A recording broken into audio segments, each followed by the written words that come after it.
Bueno, y concluyó ayer en Francia esta cumbre Un Planeta que fue convocada por el presidente Macron, el presidente francés, para hablar sobre el tema del cambio climático y que tuvo como centro el que los distintos países del mundo y organismos internacionales se comprometieran a un mayor apoyo, a un mayor financiamiento para que el planeta redujera la emisión de carbono y se redujera los efectos invernaderos que se están provocando en todo el mundo.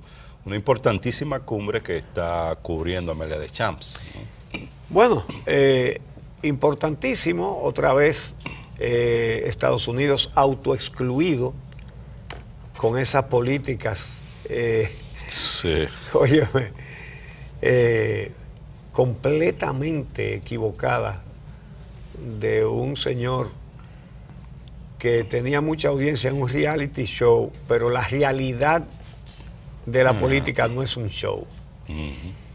Bueno, excluido Estados Unidos, autoexcluido el mundo, 127 países se puso de acuerdo para ratificar los acuerdos de París que firmó Obama y que fueron a los cuales dio la espalda a Donald Trump, fueron ratificados ayer en París y se tomaron una serie de decisiones.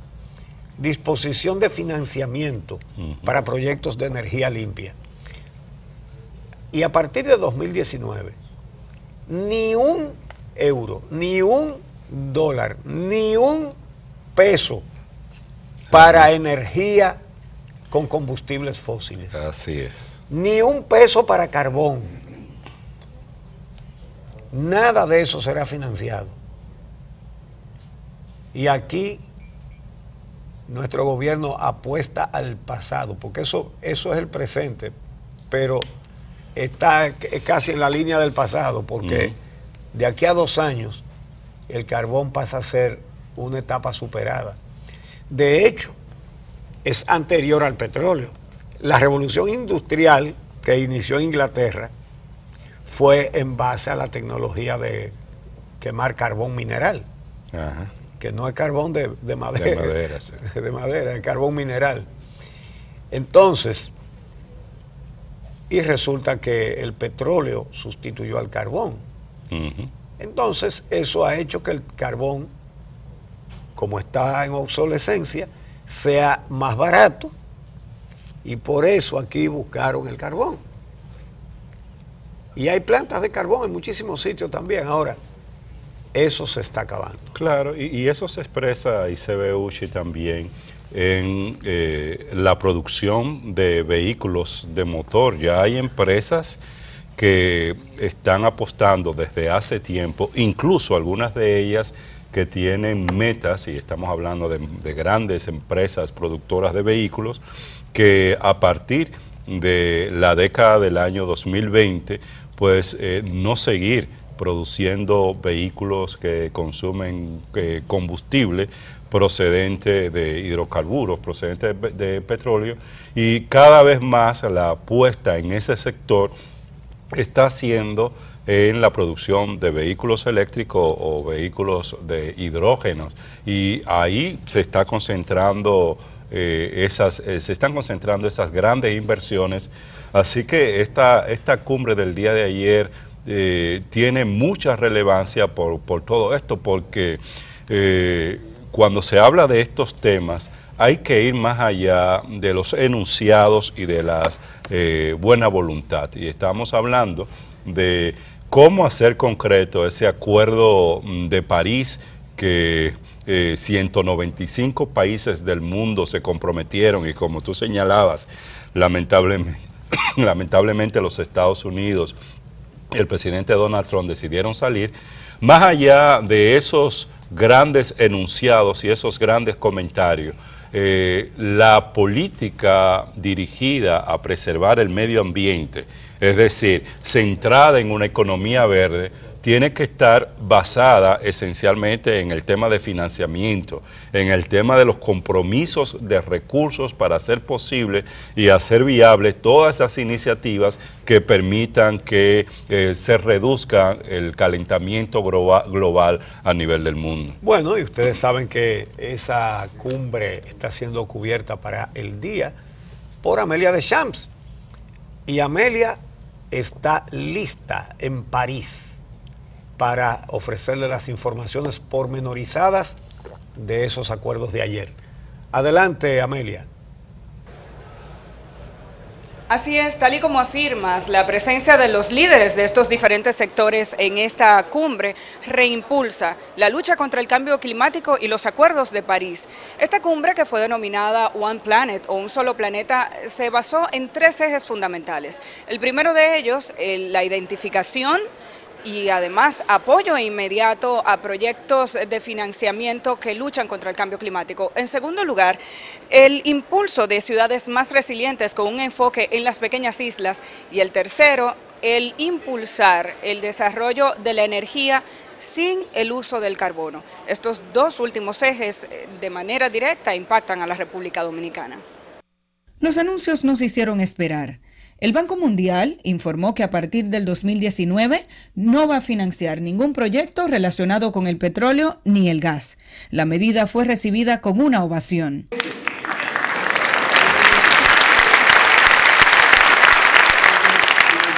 La cumbre Un Solo Planeta estuvo marcada por una decisión de apostar a proyectos que promueven la energía limpia y condenar el uso de combustibles fósiles, concretando lo acordado en noviembre en Bonn.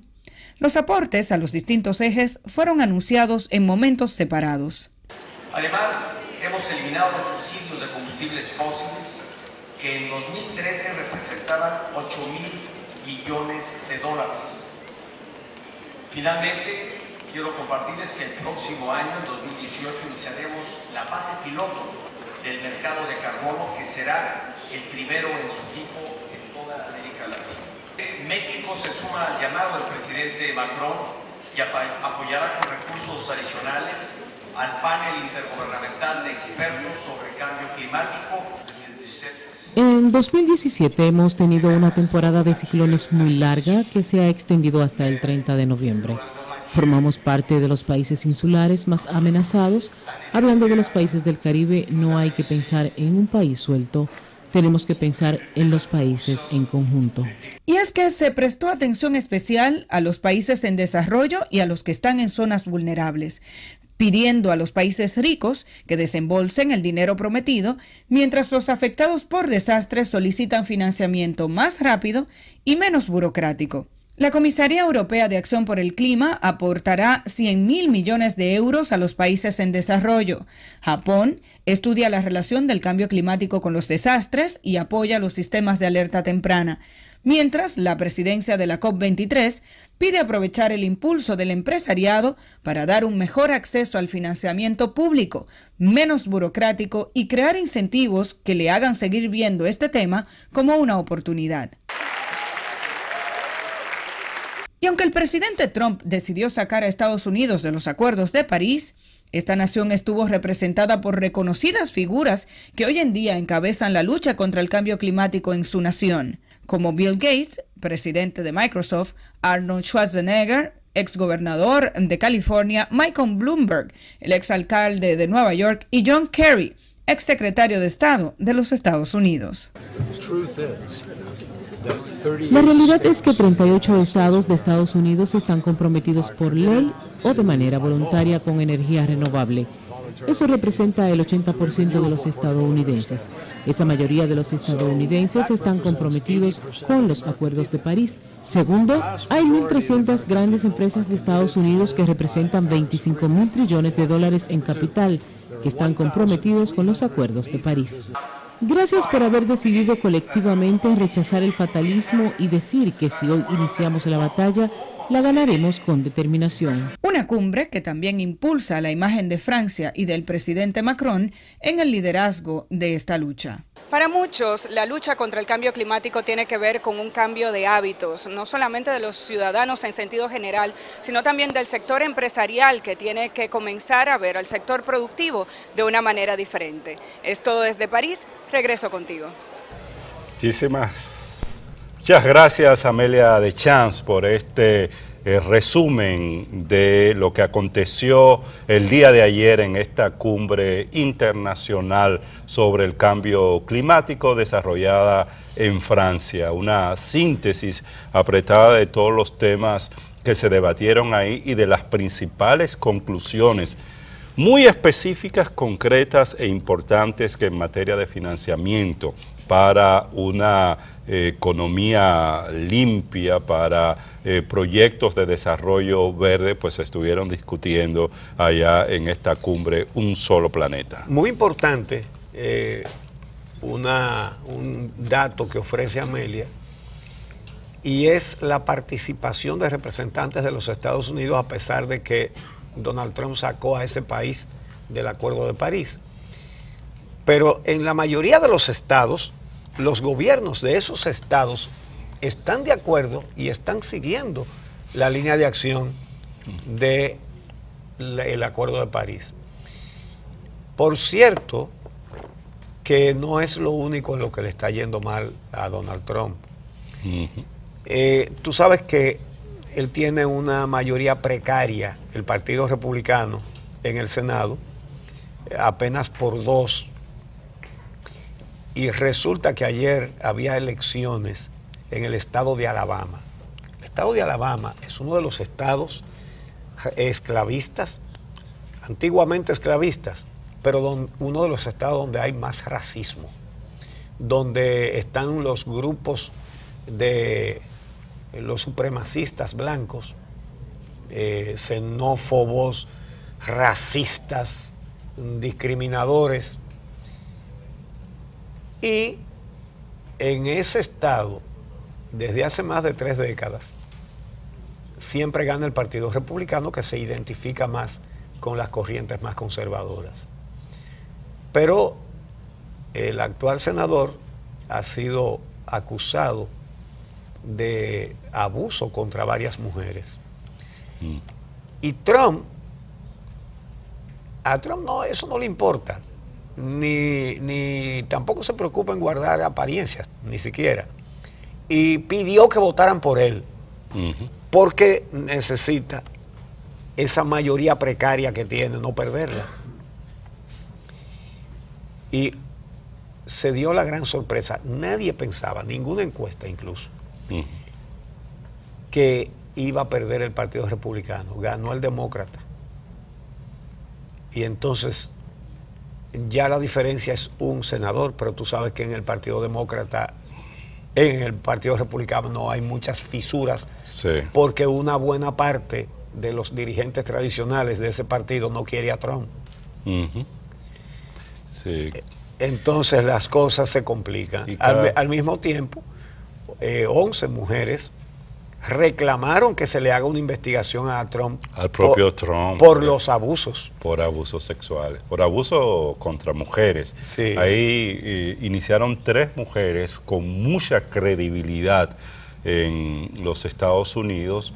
Esta denuncia que no se hacen ahora, sino que se venían haciendo desde la campaña misma, porque tú recuerdas que varias mujeres salieron públicamente a señalar y a acusar directamente en ese momento al candidato Donald Trump de acoso y de abuso contra ellas. Pues ayer también alrededor de 100 congresistas, representantes demócratas ante el Congreso, pidieron que se investigue esa denuncia de acoso contra el presidente Donald Trump. Y vamos a ver qué va a pasar. Ciertamente en el Congreso los demócratas no tienen una mayoría como para que una petición o una iniciativa de esta naturaleza pueda prosperar, pero ya es un tema que está en el debate público. Donald Trump, como ya todos conocemos, el tipo de reacción que tiene ante temas de esta naturaleza, pues también sacó un tweet recientemente donde se ofendió, o fue muy ofensivo, contra una congresista neoyorquina que supuestamente en ese tweet del presidente Donald Trump, él indicaba que ella le había pedido recursos para financiar su campaña y que ella había dicho que estaba dispuesta a hacer lo que sea por esos recursos, y eso ha caído muy mal en las élites políticas de este país, y es la forma que el presidente Donald Trump tiene acostumbrado a reaccionar, sobre todo cuando hay acusaciones de esta naturaleza o de otro tipo, ¿no? Así es. Bueno, vamos a hacer una pausa y cuando regresemos comentaremos las declaraciones del Procurador General de la República, Jean Alain Rodríguez, sobre las investigaciones del caso Odebrecht.